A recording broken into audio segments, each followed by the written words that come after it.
பிரதமர் மோடி பார்த்தீங்கன்னா கொஞ்ச நாளைக்கு முன்னாடி காசால அமைதி ஏற்படுத்துறதுக்கு தான் நாங்கள் முயற்சிக்கிறோம் அப்படின்னு சொல்றாரு.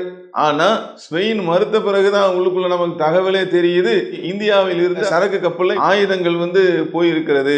காசாவில் உள்ள மக்களை அவர்களை ஏற்கனவே இஸ்ரேல் இன அழிப்பு செய்து கொண்டிருக்கிறது. அதற்கு உதவும் விதமாக இந்தியாவில் இருந்து சரக்கு கப்பல் ஆயுதம் தாங்கி சென்றிருக்கிறது. பிரதமர் மோடியுடைய இரட்டை நிலையை காட்டுகிறது. ஏன்னா சில மாதங்களுக்கு முன்னாடி இஸ்ரேல் காசா போர் நிறுத்தம் ஆயுத தடைக்கான ஐநாவில் ஒரு வாக்கெடுப்பு நடக்குது. அந்த வாக்கெடுப்புல இந்தியா விலகியது. இப்ப நீங்க எல்லாத்தையும் அப்படி யோசிச்சு பாருங்களேன். அஸ்ஸலாமு அலைக்கும் வரஹ்மத்துல்லாஹி வபரகாத்துஹு. அன்பார்ந்த சகோதர சகோதரிகளே, செய்தியும் சிந்தனையும் என்ற இந்த நிகழ்ச்சியில பல்வேறு செய்திகளை குறித்து நாம் பார்த்து வருகிறோம். அந்த அடிப்படையில் தற்போது நாம் காண இருக்கின்ற செய்தி எது குறித்தது என்று சொன்னால், இந்தியாவிலிருந்து இஸ்ரேலுக்கு வெடிபொருட்கள் ஏற்றி செல்லப்பட்ட கப்பலை நிறுத்துவதற்கு ஸ்பெயின் மறுத்திருக்கிறது என்கின்ற தகவலை குறித்து தான் நாம் பார்க்க இருக்கிறோம். இதனுடைய பின்னணி என்ன, எங்கிருந்து எங்க இந்த சரக்கு கப்பல்ல ஆயுதங்களை வெடிப்பொருட்களை ஏற்றி சென்றிருக்கிறார்கள்? பாலஸ்தீனத்துல இஸ்ரேலிய பயங்கரவாதிகள் அநியாயமாக அந்த மக்களை கொன்று குவித்து வருகிறார்கள். குறிப்பாக காசா பகுதியிலே பல்வேறு மக்களை கொன்று குவித்து தற்போது உள்ள தகவலின்படி கிட்டத்தட்ட 35,000 பேரை கொண்டு ஒழித்திருக்கிறார்கள். 2023 மே 7ஆம் தேதி இந்த அநியாய இஸ்ரேல் துவங்கியது. பாலஸ்தீன மக்களின் மீதான, காசாவின் மீதான அந்த தாக்குதலை கிட்டத்தட்ட 200 நாட்களுக்கு மேலாக தொடர்ச்சியாக எந்தவித மனிதாபிமானம் இல்லாமல், ஈவு இரக்கமும் இல்லாமல், பெண்கள் என்று பாராமல், குழந்தைகள் என்றும் பாராமல் கிட்டத்தட்ட 35,000 பேர்களை கொன்று ஒழித்திருக்கிறது. அதுல பாதி 50% பெண்கள், குழந்தைகள் என்று புள்ளி விவரங்கள், தகவல்கள் சொல்லுகிறது. அதோடு மாத்திரம் இல்லாமல் கிட்டத்தட்ட 77,000 பேர்களை முடமாக்கி இருக்கிறது. கைகள் இல்லாமல், கால்கள் இல்லாமல் அவர்கள் நடை பிணங்களாக வாழக்கூடிய அளவுக்கு இஸ்ரேலிய பயங்கரவாத அரசாங்கம் அங்கே ஒரு செயலை நிகழ்த்தி இருக்கிறது.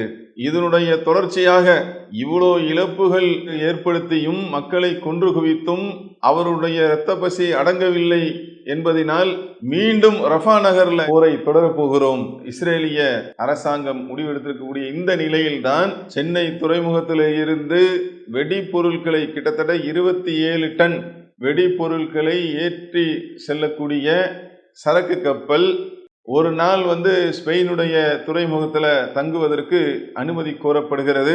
அந்த நாட்டுடைய அரசாங்கம், குறிப்பாக வெளியுறவுத்துறை அமைச்சர் அதை மறுக்கிறாங்க. இப்ப இந்த தகவல் வந்த பிறகுதான் வெளி உலகத்துக்கு பரவலாக இந்த செய்தி தெரிய ஆரம்பிக்கிறது. இந்தியாவிலிருந்து அனுப்பப்பட்டிருக்கிறதா, இந்தியாவிலிருந்து கப்பல்ல சென்றிருக்கிறதா, இவ்வளவு பெரிய அநியாயம் அக்கிரமம் அங்க நடந்து கொண்டு இருக்கிறது. இன்னும் அங்க தாக்குவதற்கு யார் எஞ்சியிருக்கிறார்கள்? அப்ப அந்த மாதிரி சந்தர்ப்பத்துல ஏன் இங்கிருந்து அனுப்பப்பட வேண்டும்? அது யாருக்குடைய நிறுவனம்? அது சித்தார்த்தா லாஜிஸ்டிக் என்று சொல்லக்கூடிய அந்த நிறுவனம் யாருக்குரிய நிறுவனம்? பின்னணியில யார் இருக்கிறாங்க? ஏன் இங்க இருந்து இந்த பொருட்கள் அனுப்பக்கூடிய இவங்களுக்கு அந்த பாலஸ்தீன மக்கள் மீது ஏன் இந்த அளவுக்கு கோபம் என்ன இருக்கிறது?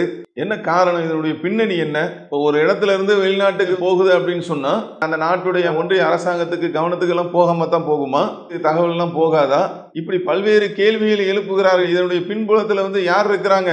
இந்தியாவில ஏன் போகணும்? ஸ்பெயின் சொன்ன பிறகுதான் இந்த தகவலே தெரிகிறது. ஸ்பெயினுடைய வெளியுறவுத்துறை அமைச்சர் ஜோஸ் மானுவேல் என்று சொல்லக்கூடிய அவரு தகவலை சொல்றாரு பாருங்க.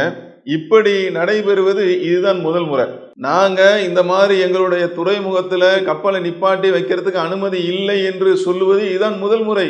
என்ன காரணம் தெரியுமா? சென்னையிலிருந்து இஸ்ரேலுக்கு ஆயுதம் ஏற்றிச் சென்ற கப்பலை தங்கள் நாட்டில் நிறுத்த ஸ்பெயின் அனுமதி மறுத்துள்ளது. 27 டன் ஆயுதங்களுடன் டென்மார்க் கொடியேற்றப்பட்ட கப்பல் ஒன்று சென்னையிலிருந்து இஸ்ரேலின் ஹைஃபா துறைமுகத்திற்கு சென்று கொண்டிருந்தது. இந்த கப்பல் ஸ்பெயினின் கார்டஜனா துறைமுகத்தை நெருங்கிய போது அதிகாரிகளை தொடர்பு கொண்ட கேப்டன் கப்பலை நிறுத்துவதற்கு துறைமுகத்தில் இடம் ஒதுக்க அனுமதி கோரினார். ஆனால் இஸ்ரேலுக்கு வெடிமருந்து ஏற்றிச் செல்வதாக கப்பலை நிறுத்த அனுமதி மறுக்கப்பட்டது. இந்த தகவலை ஸ்பெயின் நாட்டு வெளியுறவுத்துறை அமைச்சர் ஜோஸ் மானுவேல் உறுதி செய்துள்ளார். காசா மீது இஸ்ரேல் தொடர் தாக்குதல்களை நடத்தி வரும் நிலையில் இஸ்ரேலுக்கு ஆயுத ஏற்றுமதி செய்யக்கூடாது என்ற தங்கள் கொள்கையின் அடிப்படையிலேயே ஆயுத கப்பலுக்கு அனுமதி அளிக்கவில்லை என்று அவர் விளக்கம் அளித்துள்ளார். தற்போதைய சூழலில் மத்திய கிழக்கு பகுதிக்கு ஆயுதங்கள் தேவையில்லை என்றும் மாறாக அமைதி மட்டுமே தேவை என்றும் ஜோஸ் கூறியுள்ளார். பாலஸ்தீனம் மீதான இஸ்ரேலின் தாக்குதலுக்கு தொடர்ந்து எதிர்ப்பு தெரிவித்து வரும் ஸ்பெயின் இஸ்ரேலுக்கான ஆயுத விற்பனையை நிறுத்திவிட்டது குறிப்பிடத்தக்கது. சரக்கு கப்பல்ல வெடிப்பொருட்களையும் மனிதர்களை கொன்றொழிக்கக்கூடிய அந்த ஆயுதங்களையும் கொண்டு வருவது என்பது இதுதான் முதல் முறை. அதனால தான் நாங்கள் இதை இங்க நிப்பாட்டக்கூடாது என்பது முதல் முறையாக நாங்கள் தடை விதித்திருக்கிறோம்.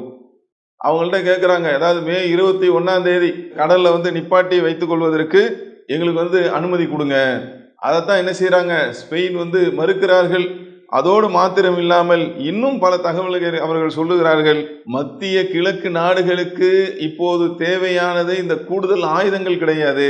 எப்படி சொல்றாங்க பாருங்க, ஆயுதத்தை அனுப்பி வைக்கக்கூடிய தேவை என்ன வந்துச்சு என்று அழகா அவங்க கேள்வி எழுப்புறாங்க. மத்திய கிழக்கு நாடுகளுக்கு கூடுதலான ஆயுதங்கள் தற்போது தேவையில்லை, அங்கு அமைதிதான் தேவை, அதிகமான அமைதிதான் தேவை அப்படின்னு சொல்லி அழகான முறையில் அந்த தகவலையும் சொல்லி அவர்கள் இதுபோன்று சரக்கு கப்பலில் ஆயுதங்களை ஏற்றி வரக்கூடிய அந்த நிலையில் அந்த கப்பல் ஸ்பெயினுடைய அந்த துறைமுகத்திலே கடாஜினா என்று சொல்லக்கூடிய அந்த துறைமுகத்தில் நிற்கக்கூடாது.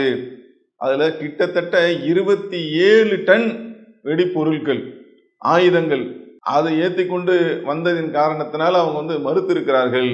அப்ப இங்க உள்ள நாட்டு மக்களாக இருக்கக்கூடியவர்கள், எதிர்கட்சியை சேர்ந்தவர்கள், அவர்கள் விமர்சிக்கிறார்கள், எதிர்ப்பினை தெரிவிக்கிறார்கள். ஏன்னா ஒரு நாட்டில இருந்து போகுது அப்படின்னா அந்த நாட்டில் பல துறைகள்லாம் இருக்கு இல்லைங்க, அவங்க கவனத்துக்கெல்லாம் இல்லாமையா போகும். முன் பதில் சொல்லணும்ல. ஒரு பக்கத்துல பிரதமர் மோடி பாத்தீங்கன்னா கொஞ்ச நாளைக்கு முன்னாடி காசால அமைதி ஏற்படுத்துறதுக்கு தான் நாங்க முயற்சிக்கிறோம் அப்படின்னு சொல்றாரு. ஆனா ஸ்பெயின் மறுத்த பிறகுதான் உள்ளுக்குள்ள நமக்கு தகவலே தெரியுது, இந்தியாவில் இருந்து சரக்கு கப்பல் ஆயுதங்கள் போயிருக்கிறது.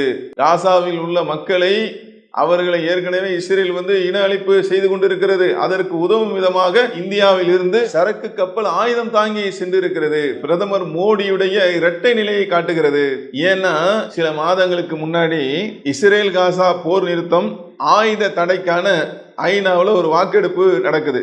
அந்த வாக்கெடுப்புல இந்தியா விலகியது. இப்ப நீங்க எல்லாத்தையும் அப்படி யோசிச்சு பாருங்களேன். இந்தியாவில இருந்து இஸ்ரேலுக்கு ஒரு கப்பல் செல்கிறது. அது போற வழியில ஒரு நாள் நிக்க ஸ்பெயின்ல அனுமதி கேட்கிறது. அவங்க இது சரக்கு கப்பல், சரக்கு வந்திருந்தா அனுமதி கொடுத்திருக்கலாம். சொல்றதுல நம்ம அதை புரிய முடிகிறது.